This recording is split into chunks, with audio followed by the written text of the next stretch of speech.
Good evening friend. Physical point पर आज फिर से आपका स्वागत है। आज हम चर्चा करने वाले हैं गॉस थ्योरम के बारे में। तो जैसा कि हमने अपना पिछला वीडियो गॉस थ्योरम और फ्लक्स के बारे में मतलब बताया था कि फ्लक्स क्या होता है, उस पर गॉस का रिलेशंस कैसा होता है, स्पेशली गॉस थ्योरम होता क्या है। तो वो सारा जो कंडीशन था वो हमने अपने पिछले लेक्चर्स में उसको डिस्कस किया था। तो आज जो मेनली हमारा जो फोकस होगा वो गॉस थ्योरम पर, वो इस मतलब कि ऐसे टॉपिक पर जो हम ले चुके हैं गॉस थ्योरम, वो यहाँ पर हम देखेंगे कि कैसे इसको प्रूव किया जाता है एज ए मैथमेटिकली। मतलब कि गॉस थ्योरम को किस तरह से आप प्रूव करोगे। और आज के वीडियो में मैंने आपसे पहले भी मतलब कि कहा था पिछले क्लास में कि आज का जो क्लास है, मतलब आज का जो हमारा लेक्चर्स है गॉस थ्योरम को प्रूव करने का, वो इसलिए इम्पोर्टेंट है क्योंकि आज मैं आपको गॉस थ्योरम को तो ये बताऊंगा ही कि मतलब प्रूव कैसे करना है, मेनली मैं आपको ये भी बताने वाला हूँ कि कैसे आप किसी भी डेरिवेशंस को, फिजिकल डेरिवेशन जो हम लोग मैथमेटिकली बेस पर करते हैं, वो कैसे इसको मतलब प्रूव किया जाता है। जैसे होता है कि इसके व्यंजक को स्थापित कीजिए, तो बच्चे ऐसे होते हैं कुछ कि मान लिया जाए कि टीचर्स क्लास में बता देते हैं तो बच्चे बेसिकली उसको रट जाते हैं, 2 बार प्रैक्टिस करते हुए, तो शायद लगता है कि हमारा इस एग्जामिनेशंस में काफ़ी हेल्प होगा।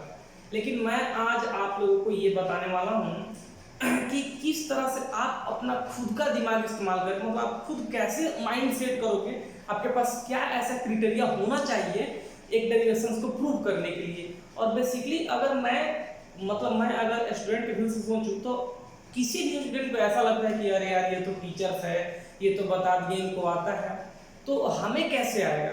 तो वही आज का मेरा व्यू है कि मतलब एज ए स्टूडेंट लेवल पर किस तरह से आप इसको मतलब कि एक इजी वे में लाते, मतलब एक इजी फॉर्म में, एक आसान भाषा में इसको कैसे आप डेवलप करते हो। छोटा से छोटा बात, बारीक से बारीक कंसेप्ट को भी आज हम बताएंगे कि कैसे लागू किया जाता है, एक डेरिवेशंस में क्या क्या इंपॉर्टेंस होता है, और बारीक से बारीक चीज के बारे में हम आपको आज बता देंगे जिससे आपका डेरिवेशन जो होगा एकदम इजी होगा। ठीक है, तो आज हमारा जो डेरिवेशंस होगा वो गॉस को लेकर वो जो होगा कि किस तरह से आपको करना है, यही हम इसमें देखेंगे। तो अगर मान लिया जाए कि हमने जैसा कि पिछले वीडियो में मतलब पिछले लेक्चर्स में गॉस को ये बोल रखा था कि गॉस थ्योरम होता है क्या, मतलब गॉस है क्या, गॉस बोला क्या था। गॉस बोला था कि किसी भी क्लोज सरफेस से अगर हम चार्ज को इंक्लोज कर देते हैं, मतलब कि एक बंद सतह से अगर हम चार्ज को ढक देते हैं, तो उस सतह के मतलब उस सतह पर, उस सरफेस पे, मतलब कि उस जो सॉलिड हो या हॉलो हो जो भी हो, तो जिस सरफेस से आप उसको क्लोज कर देते हो, बंद कर देते हो, उस सरफेस पर टोटल फ्लक्स कितना होता है। तो यही गॉस बोला था कि उस सरफेस पर टोटल फ्लक्स उस सरफेस के द्वारा ढके गए टोटल चार्ज का, ध्यान रखिएगा, फ्लक्स कितना होता है, उस सरफेस के द्वारा, उस सतह के द्वारा ढके गए टोटल चार्ज का 1/ε0 टाइम्स के बराबर होता है क्या, फ्लक्स। यानी अगर हम बात कर लें तो होता कैसे है, तो हम अगर बात करते हैं जैसा कि थोड़ा सा हम इसको बैकअप लेते हैं तरह से, तो ये हमारा हो गया क्लोज सरफेस, यहाँ पर हमारा एक चार्ज पार्टिकल 1 2 3 4, तो इस सरफेस पर टोटल फ्लक्स कितना होगा ये, तो टोटल फ्लक्स कितना होता है, तो गॉस बोला था कि सरफेस पर टोटल फ्लक्स जो होगा वो इन टोटल चार्ज, जो मतलब एक क्लोज सरफेस से ढक दिया गया, मतलब एक बंद सतह से ढके गए कुल आवेश का, बंद आवेश मतलब कि बंद सतह से जो आवेश ढक दिया गया है, जो चार्ज पार्टिकल्स का बंद कर दिए हो, मतलब कि एज ए नहीं बोल सकते उसको, गमला से अगर हम ढक दिए हैं, तो टोटल चार्ज का 1/ε0 टाइम्स होता है आपका ये फ्लक्स। ये जो टोटल फ्लक्स होगा, फ्लक्स टोटल अगर हम बात करते हैं टोटल फ्लक्स, तो कितना होगा, टोटल चार्ज का 1/ε0 टाइम्स के बराबर होता है। ये ε0 क्या होता है, permittivity of free space, permittivity of free space, free space. वैसे बेसिकली एयर होता है, मतलब जैसे आप कंटेनर से इसको ढकते हो तो एयर ही अंदर हवा ना होगा, तो बेसिकली हवा के लिए वो 1 या फिर कुछ अलग अलग वैल्यू का इस्तेमाल किया जाता है न्यूमेरिकल्स व्यू से, या फिर अगर आप इसको अलग अलग वे में लेते हो तो।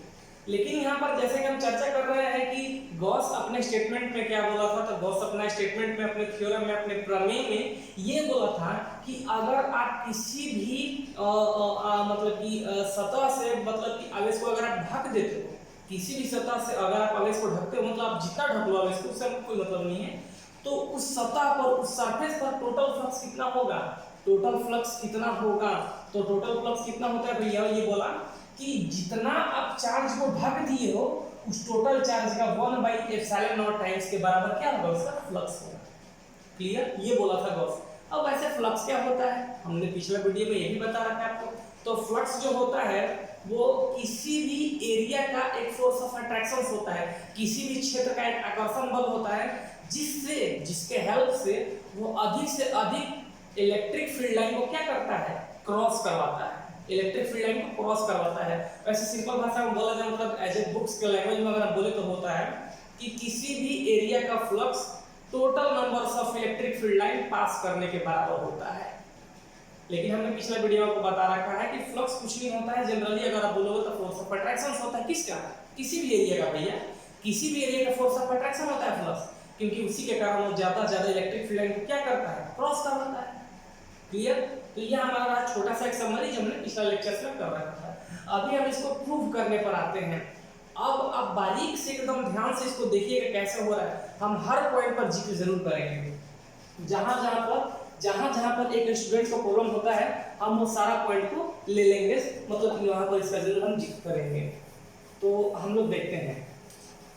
वैसे आपको पता है कि गॉस थ्योरम जो होता है वो स्पेशली, मतलब कि स्पेशली क्या, मेनली मुख्य रूप से गॉस थ्योरम जो होता है, गॉस प्रमेय जो होता है, वो केवल और केवल बंद सतह के लिए होता है, क्लोज, मतलब कि क्लोज सरफेस के लिए ही होता है। तो हम बात करते हैं, तो गॉस थ्योरम क्या बोला था, तो he stated that total flux on closed surface when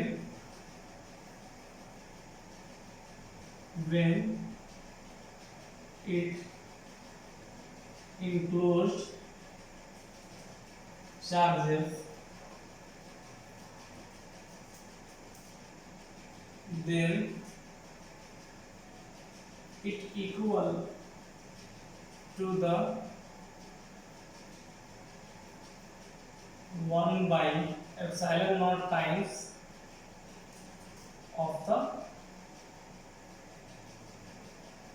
total charge, means that is phi is equal to q/ε0 बोलेंगे। क्या बोलेंगे, डायरेक्टली इसको हम phi is equal to q/ε0 बोलेंगे।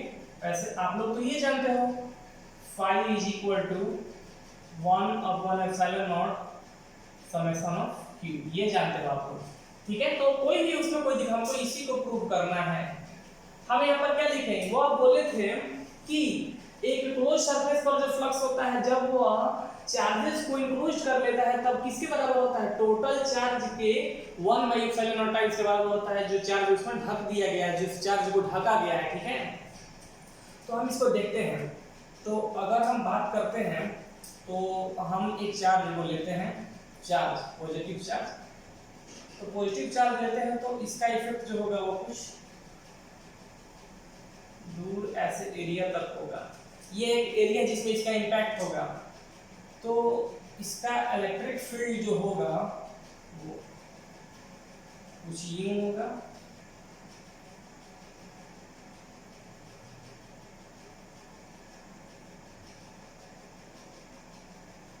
ये क्या है, इस चार्ज का फील्ड लाइन है, इस चार्ज का क्या है, फील्ड लाइन है।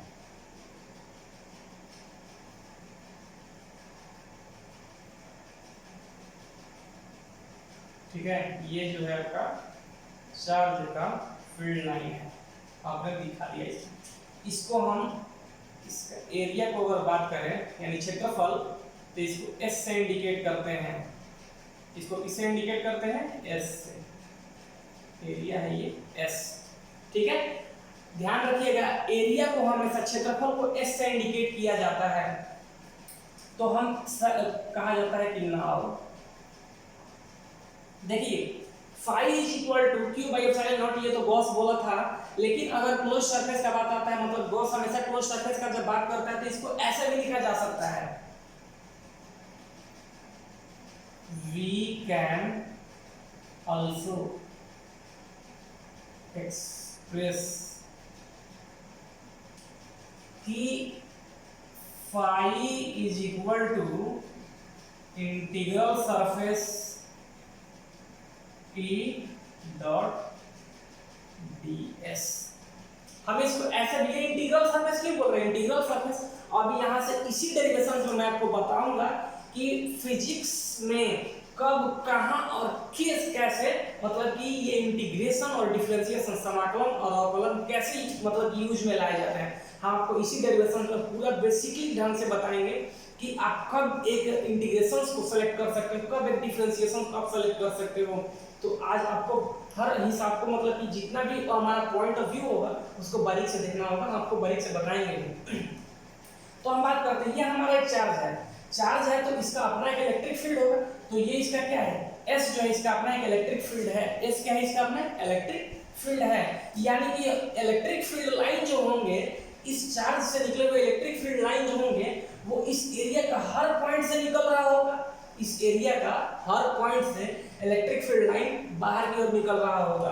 तो हम क्या करते हैं कि अब पूरा का नहीं, एक छोटे से पॉइंट पर बात कर लेते हैं, एक छोटे से पॉइंट पर का ये इलेक्ट्रिक फील्ड लाइन E क्या है, बाहर की ओर निकला है, इलेक्ट्रिक फील्ड लाइन E जो है बाहर की ओर निकला है। जाहिर सी बात है कि जो एरिया वेक्टर होगा, एरिया वेक्टर बोलते हैं इसको, एरिया वेक्टर, क्योंकि जो एरिया वेक्टर होगा मतलब वो एरिया जो इलेक्ट्रिक फील्ड वाला है तो वो भी यहाँ से बाहर की ओर निकला होगा, वो भी यहाँ से बाहर की ओर निकला होगा। ds एरिया वेक्टर है, ds को क्या बोलते हैं, एरिया वेक्टर, वो भी तो बाहर की ओर निकल रहा है ना, क्षेत्रफल, क्षेत्र जो है बाहर की ओर निकलेगा। तो इलेक्ट्रिक फील्ड लाइन और ये एरिया वेक्टर दोनों इस पॉइंट पर बाहर की ओर निकलेंगे, यानी कि एक दूसरे को इस तरह से मतलब एक दूसरे के साथ निकलेंगे। अगर एंगल का बात किया जाएगा तो क्या होगा, पैरेलल होंगे, तो एंगल यहाँ पर कितना होगा, 0 होगा। अगर ये दोनों इस पॉइंट पर का हम बात करते हैं तो अगर एक ही डायरेक्शंस में जा रहा है एज ए पैरेलल तो यहाँ पर एंगल इनके बीच में कितना होगा, 0 बनेगा एंगल। तो इसी पॉइंट पर हम फ्लक्स का बात कर लेते हैं, इसी पॉइंट पर हम फ्लक्स का बात करते हैं, इसी पॉइंट पर हम क्या बात करेंगे भैया, फ्लक्स का।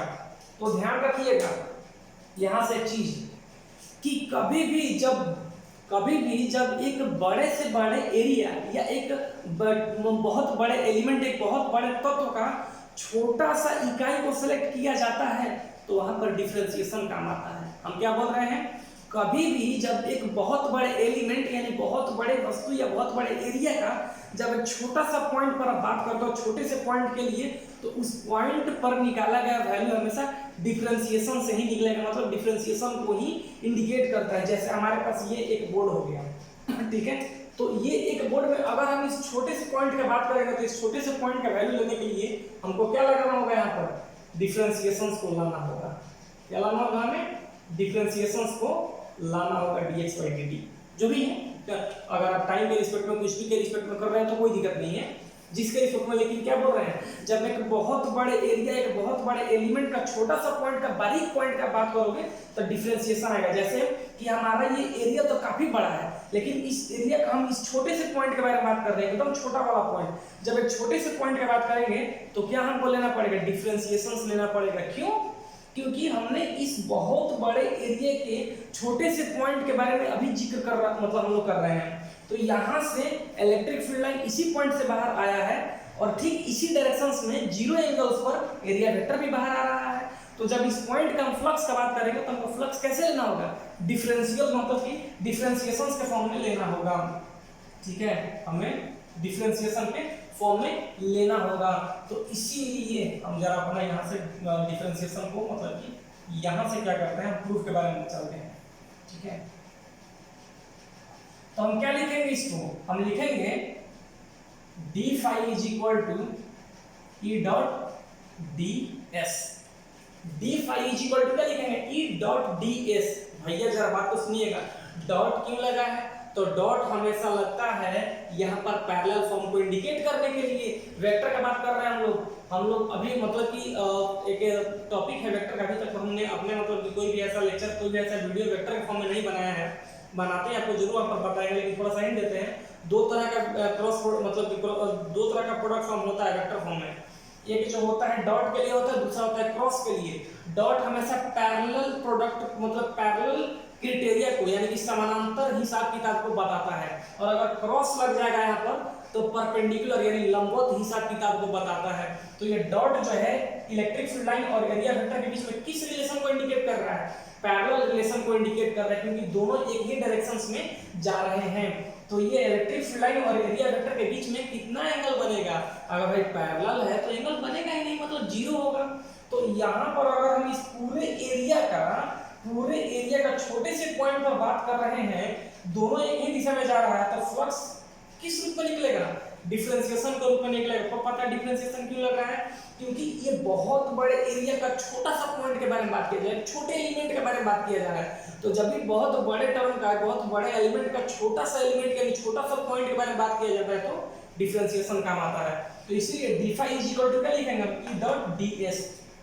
ठीक है, अब यहाँ से बात करते हैं कि चूंकि एंगल्स बिटवीन, ये साइन किस चीज का है, ये एंगल का साइन है, कोण का, angles between E and d s is equal to zero. Angle कितना है भैया, जीरो है। तो इसीलिए यहां पर हम बात करेंगे, इसीलिए d phi is equal to क्या होगा, ई, और डॉट जब भी हटा तो किसको लाता है, ये डॉट प्रोडक्ट जो होते हैं हमेशा कॉस को इंडिकेट करते हैं। डॉट प्रोडक्ट जब भी हटेगा तो किसको इंडिकेट करता है, कॉस को इंडिकेट करता है। हम अभी कुछ देर पहले बात किए हैं कि प्रोडक्ट फॉर्म जो होता है, जो वेक्टर का स्पेशली एक चैप्टर है, तो वहां पर दो तरह के प्रोडक्टिंग फॉर्म होता है, एक डॉट और एक क्रॉस। डॉट हमेशा कॉस को इंडिकेट करता है, क्रॉस हमेशा साइन को इंडिकेट करता है। फिर से रिपीट कर रहे हैं, डॉट प्रोडक्ट हमेशा कॉस मतलब कि ट्रिगो फॉर्म को लिया जाता है, और जो क्रॉस होता है वो साइन को इंडिकेट करता है। तो इसीलिए हम यहाँ पर d phi is equal to E dot d s था, इसको हटाते हैं तो क्या लिखेंगे, E d s cos 0 degree. क्यों जीरो लेंगे भैया, एंगल यहाँ पर कितना बन रहा है, पैरेलल है तो एंगल जीरो बनेगा। और कॉस क्यों आया है, डॉट प्रोडक्ट को हटाने के लिए कॉस आया है। तो d phi is equal to E d s cos 0। Cos 0 का वैल्यू कितना होता है भैया, 1 होता है। तो d phi is equal to का क्या हो जाएगा, ई डी एस हो जाएगा, चूंकि कॉस 0 डिग्री का वैल्यू कितना होता है, 1 होता है। क्लियर हुआ आपको, कैसे कैसे हो गया। हम इस टोटल इतने बड़े इलेक्ट्रिक फील्ड में जब छोटे से पॉइंट पर वैल्यू निकालते हैं, भाई छोटा पॉइंट पर फ्लक्स कितना है, हम क्या चाहते, मेरा गॉस थ्योरम क्या था, क्लोज सरफेस पर टोटल इलेक्ट्रिक फ्लक्स प्राप्त करना मेन मकसद मेरा यही है। गॉस का मेन मकसद क्या है कि क्लोज सरफेस पर टोटल इलेक्ट्रिक फ्लक्स कितना होता है ये निकालना है। तो भैया हम टोटल का छोड़ अभी एक छोटे से पॉइंट पर फ्लक्स निकाल कर चेक करते हैं। तो जब इतने बड़े एरिया का छोटा सा पॉइंट के बारे में बात करते हैं, तो वहां पर हमको क्या लेना होगा, डिफरेंशिएशन लेना होगा। तो जब एक छोटा सा पॉइंट का वैल्यू हम लेने जा रहे हैं, तो d phi is equal to E dot d s. Dot हमेशा किसको इंडिकेट करता है भैया, तो पैरेलल फॉर्म को इंडिकेट करता है, और ये प्रोडक्ट के हिसाब से कॉस ट्रिग्नोमेट्रिक वैल्यू में कॉस को लेकर आता है। तो यहाँ पर एंगल जो है ई और डी एस यानी इलेक्ट्रिक फील्ड लाइन, विद्युत क्षेत्र रेखाएं, और ये एरिया वेक्टर यानी कि क्षेत्रफल सदिश के हिसाब से दोनों के बीच में एंगल कितना बन रहा है, 0 डिग्री बन रहा है। एंगल कितना बन रहा है यहाँ पर, 0 डिग्री। तो इसीलिए d phi is equal to E d s, और डॉट ले रहा है कॉस, और एंगल कितना है 0, और 0 का वैल्यू कितना होता है, 1 होता है। अब यहाँ से आपको फोकस करने वाली बात है, हम बताने जा रहे हैं अब किस चीज के बारे में। तो एक छोटे से पॉइंट पर जितने इतना वैल्यू मेरा मिल रहा है, तो अब हम बात करेंगे टोटल, मतलब कि ऐसे पॉइंट मतलब बहुत सारे होंगे, ऐसे पॉइंट, तो यहाँ पर इतने सारे होंगे, मतलब कि क्या बताया जाए, बहुत सारे ऐसे आपको पॉइंट इस बाउंड्री लाइन पर आपको मिल जाएगा। तो अगर हम इस टोटल पॉइंट के बारे में बात करेंगे, तो एक ध्यान रखिएगा, जब किसी भी बड़े एलिमेंट का छोटा के हिस्से की बात करते हैं, जब सबसे मतलब कि माइन्यूट पॉइंट के बारे में बात करते हैं तो वहां पर डिफरेंशिएशन आता है। लेकिन जब हमको सबको सेलेक्ट कर लेना होगा, जब हम सबको सेलेक्ट करते हैं मतलब सबका वैल्यू अब जब एक बार में लेते हैं तो वहां पर हमको क्या करना होगा, इंटीग्रेशन।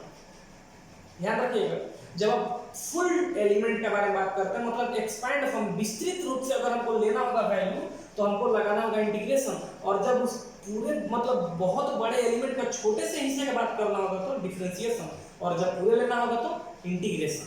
ध्यान रखिएगा। तो अब हमको टोटल पॉइंट के बारे में बात करना होगा तो हमको क्या लेना होगा, इंटीग्रल सरफेस। क्या लेना होगा, इंटीग्रल सरफेस। मतलब कि यहां से हमको क्या करना होगा कि अब यहां से हमको यहां पर आते हैं तो क्या करना होगा, हम अब टोटल पॉइंट के बारे में बात करेंगे तो अब हम सीधे इसको लेकर आते हैं इंटीग्रेशंस में। तो यहां से क्या होगा, phi is equal to, sorry हम बात करते हैं phi is equal to integral surface E dot d s था। यानी कि इसको हम क्या लिखेंगे, phi is equal to,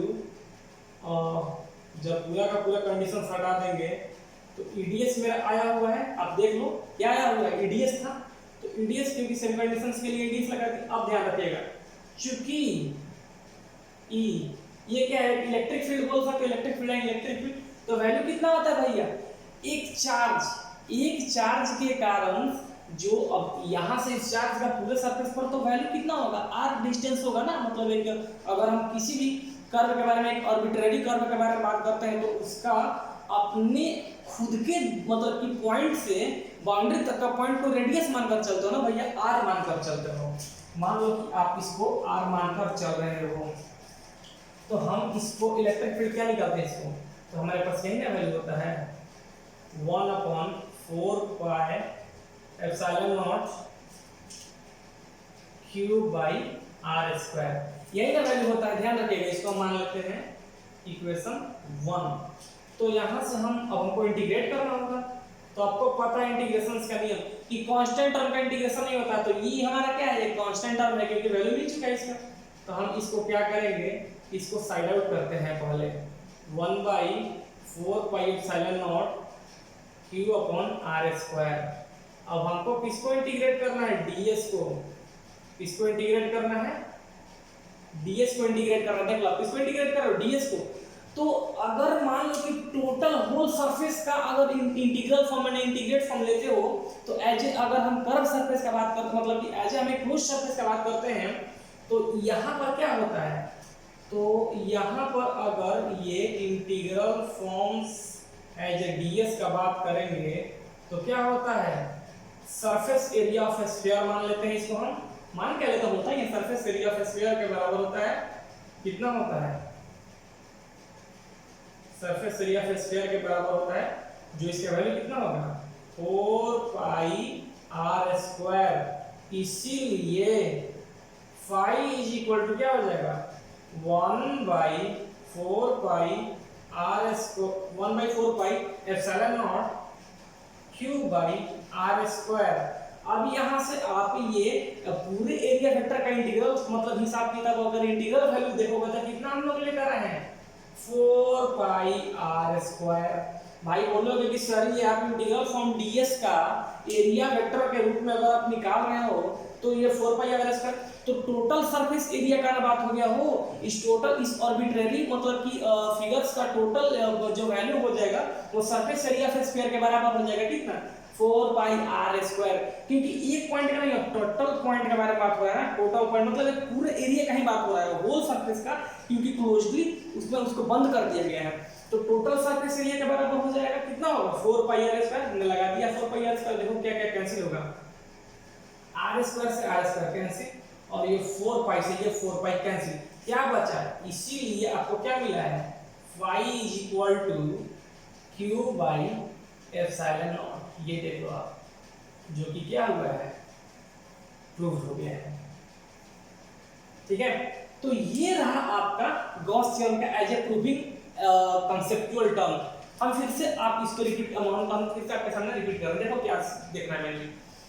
Gauss theorem क्या बोला है कि किसी भी क्लोज्ड सरफेस के द्वारा जब चार्ज को इंक्लोज कर दिया जाता है तो उसके सरफेस पर टोटल फ्लक्स कितना होगा, उसके सरफेस पर, उसके सतह पर टोटल फ्लक्स कितना होगा। इजी है। तो आप जितना चार्ज को ढक दिए हो उसका 1/ε0 टाइम्स के बराबर होता है फ्लक्स।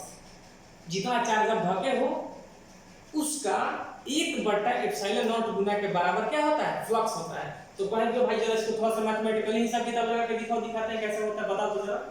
तो क्या होता है, हम जानते हैं phi = q/ε0 लिखेंगे कि कोई लड़का को भैया ये पसंद होगा कि आप सर ऐसे क्यों लेते हो, तो जनरली आप ऐसे लिख सकते हो। इसको एक और तरीका है लिखने का, भाई जब टोटल हम बात बोल रहे हैं इंटीग्रेशन डिफरेंशिएशन का, एज इंटीग्रेशंस का मतलब होता है कि एक्सपैंड करना, विस्तृत रूप देना, और डिफरेंशिएशंस का मतलब होता है कि मिनिमाइज करना, छोटा करना, ठीक है। तो पूरे सरफेस का अगर बात हो जाएगा तो इंटीग्रल लेते हैं, इंटीग्रेशंस यानी कि ये सरफेस का इंटीग्रल, इंटीग्रल सरफेस बोलते हैं इसको, साइन को क्या बोलते हैं, इस क्लोज सरफेस का इंटीग्रेशन मतलब इंटीग्रल सरफेस। क्यों, क्योंकि भाई टोटल सरफेस का बात किया गया तो जब भी टोटल यानी फुल टू फुल फॉर्म का बात किया जाएगा तो आपको इंटीग्रेशंस लगाना होगा, और उस फुल टू फुल सरफेस का एक छोटे से पॉइंट का अगर वैल्यू चाहिए होगा आपको तो डिफरेंशिएशन करना होगा। जैसे हम मान लो कि ये मेरे पास एक हॉल है, अगर इस टोटल इतने बड़े हॉल का जब हम एक छोटे से मतलब मान लो कि एक छोटे से अगर हम विंडो का बात करेंगे, अगर इस इतने बड़े हॉल का अगर हम विंडो का बात करेंगे तो विंडो का वैल्यू निकालने के लिए आपको डिफरेंशिएशन करना होगा, और इस टोटल हॉल का वैल्यू लेने के लिए इंटीग्रेशन करना होगा। तो इस ये हमारे पास इसको प्रूव करने का तरीका है कि भाई एक चार्ज को ढक दिए, ये हमारा एक ऑर्बिटरी है, मतलब कि एक क्लोज आकृति है, बंद सतह है, इसमें हम एक चार्ज क्यू को, पॉजिटिव चार्ज को हम ढक दिए हैं। तो इस चार्ज से क्या होगा, इस एरिया में टोटल इलेक्ट्रिक फील्ड बनेगा, मतलब फील्ड लाइन बाहर निकलेगी, और इसका जो सतह आप ढक दो उस सतह का जो सदिश रूप होगा वो भी बाहर मैथमेटिकली सबसे मतलब कि एरिया वेक्टर जो होगा वो भी बाहर निकलेगा। तो किसी एक पॉइंट पर हम जज करना तो टेस्ट करना शुरू किए, एक पॉइंट पर देख रहे हैं कि इसी डायरेक्शन में इलेक्ट्रिक फील्ड लाइन पास हो रहा है जिस डायरेक्शन में एरिया वेक्टर भी है, यानी दोनों पैरेलल बस भाई पार कर रहे हैं, तो दोनों के बीच का एंगल कितना हो जाएगा, 0 हो जाएगा। तो इसी पॉइंट पर हम फ्लक्स अब देखेंगे, हम टोटल की बात नहीं कर रहे हैं, उस पॉइंट पर देख रहे हैं, मतलब एक छोटे से पॉइंट पर फ्लक्स देखेंगे। तो भाई इतने बड़े एरिया का जब एक छोटा सा पॉइंट पर तुम फ्लक्स देखने जाओगे, इतना छोटा पॉइंट पर तो क्या करना होगा आपको, डिफरेंशिएशन बनाना होगा, क्योंकि छोटा जाहिर सी बात है कि वो डिफरेंशिएशन ही से निपट सकता है। तो हम क्या लिखेंगे इसको, d phi = E dot ds, d phi = क्या लिखेंगे, E dot ds, क्योंकि E dot ds मतलब कि E और ds के बीच में कितना एंगल्स बनेगा, क्या बनेगा ये देखना पड़ेगा आपको। तो एंगल्स, ये एंगल का साइन है कोण का, angle between E and ds यानी कि इलेक्ट्रिक फील्ड लाइन और एरिया वेक्टर के बीच में कोण कितना बना है, 0 डिग्री। आपको बता दें कि एक वेक्टर चैप्टर है फिजिक्स का और मैथ का भी, उसमें उसका प्रोडक्ट हम दो तरह का होता है, एक होता है डॉट प्रोडक्ट, एक होता है क्रॉस प्रोडक्ट। तो डॉट प्रोडक्ट के लिए हमेशा ट्रिगो का कॉस रिस्पांसिबल होता है, जो कि डॉट जो होता है वो हमेशा पैरेलल फॉर्म को इंडिकेट करता है, समानांतर रूप को इंडिकेट करता है। तो आपको वैसे भी पता चल गया कि E और ds के बीच में समानांतर संबंध है, यानी कि पैरेलल रिलेशंस है, और इस डॉट को हटाने के लिए ट्रिगो फॉर्म में क्या होता है, cos। तो क्या लिखेंगे, cos 0, तो cos 0 का वैल्यू कितना होता है 1, तो d phi = कितना हो गया, E ds हो गया, डॉट वाला कहानी खत्म। आगे अब ये तो एक पॉइंट का बात किया था, अब ऐसे सैकड़ों पॉइंट इसमें शामिल होंगे, यानी कि टोटल एरिया का बात करेंगे। जब टोटल एरिया का बात किया जाएगा तो हम अभी बताए थे कि जब बड़े से बड़े एरिया का छोटा पॉइंट पर बात करते हो तो डिफरेंशिएशन, और जब पूरे सब एरिया को सेलेक्ट कर लेते हो तो क्या होता है, इंटीग्रेशन। हम अब क्या करें, इस सैकड़ों पॉइंट पर सब पॉइंट को एक ही बार में सेलेक्ट करें, मतलब सब वैल्यू मतलब कि टोटल एरिया का फ्लक्स के बारे में बात करेंगे, टोटल एरिया का फ्लक्स के बारे में बात करेंगे। तो जब सबको जब एक साथ ले लिया तो क्या करना होगा, एज ए इंटीग्रल फॉर्म में लाना होगा, इसको एज ए इंटीग्रल सरफेस के रूप में लाना होगा। तो integral surface E dot ds के रूप में हो गया। तो इसको क्या लिखेंगे, अब ये सारा झंझट हटा दो जो हमने देखा है यहाँ पर। तो ed स्थान, E क्या है, इलेक्ट्रिक फील्ड है ना, इलेक्ट्रिक फील्ड के बारे में बात करते हैं। तो हम इलेक्ट्रिक फील्ड जो है मतलब उसमें बताए थे कि जब एक चार्ज पार्टिकल्स को r डिस्टेंस से आइसोलेट किया जाता है तो उसका इलेक्ट्रिक फील्ड कितना होता है, तो कितना होता है 1/4πε0 q/r²। तो ये E जो है एक कांस्टेंट, एक नियत पद का बात, क्योंकि एक अंक है और आपको पता है कि कांस्टेंट का इंटीग्रेशन नहीं होता है, हमने इसको इंटीग्रल हिसाब किताब से बाहर रखा है। इस एरिया, इस क्षेत्रफल का इंटीग्रेट मतलब कि समाकलन जो भी बोलते हो, मतलब कि उसको फॉर्म में हम लेते हैं। तो यहाँ पर क्या होगा कि का हम जब बात करेंगे तो कितना होगा भाई, तो फिजिक्स में मैथ को इन्वॉल्व का रिलेशन भी कुछ अजीब होता है, बस आपको थोड़ा सा समझने का बात होता है। अब यहाँ पर ये तो कोई ऑर्बिट्ररी सेट जैसा लग रहा है, पार्टिकुलरली कोई सेट नहीं है, लेकिन जब गॉस बोला है कि भाई क्लोज है, तो अगर इंटीग्रल फॉर्म में बात करते हैं तो हम कौन सा एरिया लेंगे, तो surface area of A sphere, इस ऑर्बिट्ररी शेप का हम एक शेप प्रदान कर देते हैं स्फीयर का, क्योंकि बंद है, क्लोज है, तो स्फीयर का सरफेस एरिया जो होगा वो इंटीग्रल वैल्यू देगा। तो कितना होता है भाई, 4 पाई आर स्क्वायर होता है स्फीयर का सरफेस एरिया। अब हम यहाँ पर यूज करेंगे तो फाई इज इक्वल टू ई का वैल्यू हमको मतलब कि पहले ही पता चला है, और अभी इंटीग्रल सरफेस ऑफ डीएस का वैल्यू हमको मिल गया है 4 पाई आर स्क्वायर। इसमें कैंसिल करने पर हमको क्या मिलता है कि जो हमने पहले देख रखा है, जो बॉस बोला है वही मिल गया। तो phi is equal to q by epsilon naught, जो क्या होगा रूट होगा। एकदम इजी है, बशर्ते कि आपको ध्यान रखना है कि इंटीग्रेशन डिफरेंशिएशन कहाँ कैसे यूज होगा। थोड़ा सा कोशिश करोगे हो जाएगा, इतना इजी नहीं है, मतलब इतना लेंदी भी नहीं है जितना आप सोच रहे हो, वो कुछ नहीं है, बशर्ते कि आपको कुछ नहीं करना है, कंसंट्रेट करना है, ठीक है। आई होप कि आपको ये गॉस थ्योरम का जो प्रूफ कंडीशन जो कंसेप्चुअल टर्म है एकदम आपको इजी लगा होगा। तो आप लोग अपना जो भी विचार बन रहा है एज ए कमेंट बॉक्स में कमेंट करके जरूर बताएं, और आपसे एक रिक्वेस्ट भी है कि आप जहां तक हो सके इसको शेयर करें अपने फ्रेंड के साथ, मतलब कि एज ए कपल्स, मतलब कि जो भी मतलब एज ए मतलब बॉयज हैं या गर्ल्स हैं या फिर कोई भी मतलब कि एजुकेशनल सिस्टम से जुड़ा हुआ है, जिसको इस तरह का कंसेप्ट जो है प्रूविंग टर्म लेंदी लग रहा है, तो उसको आप जरूर बताओ कि कैसे इसको हल करना है, मतलब क्या। तो वैसे भी इसमें कुछ नहीं है, बशर्ते कि आपको थोड़ी थोड़ी पॉइंट का ध्यान रखना है, ठीक है। तो बस आपसे यही रिक्वेस्ट है कि आपको जितना समझ आएगा उसको आप थोड़ा सा फॉलो कर लो, और अब आपका मतलब कि जो भी अपना मतलब कि विचार बन रहा है, आपका क्या पॉइंट ऑफ व्यू है, आप अपने पॉइंट ऑफ व्यू को एज ए कमेंट बॉक्स में कमेंट करके जरूर बताओ, ताकि हमको पता चलेगा कि क्या मतलब कि जो मेरा क्या रिस्पॉन्स बन रहा है आपके प्रति, और आप मतलब कि क्या अपना व्यू दे रहे हो, तो इससे पता चलता रहेगा, तो हमें काफ़ी ज़्यादा सपोर्ट मिलेगा, ठीक है। तो अपना लेक्चर्स आज यहीं पर एंड करते हैं, और आगे मतलब कि हमारा जो लेक्चर्स आएगा उसमें हम इसका थोड़ा सा एप्लीकेशन के बारे में चर्चा करेंगे, और हम उसमें जाएंगे थोड़ा सा आगे, जैसे इलेक्ट्रिक डाइपोल वगैरह के बारे में बात करेंगे। तो आई होप कि आपको ये अच्छा लगा होगा, आप इसको काफ़ी बारीक से समझे होंगे। So thank you and have a nice day.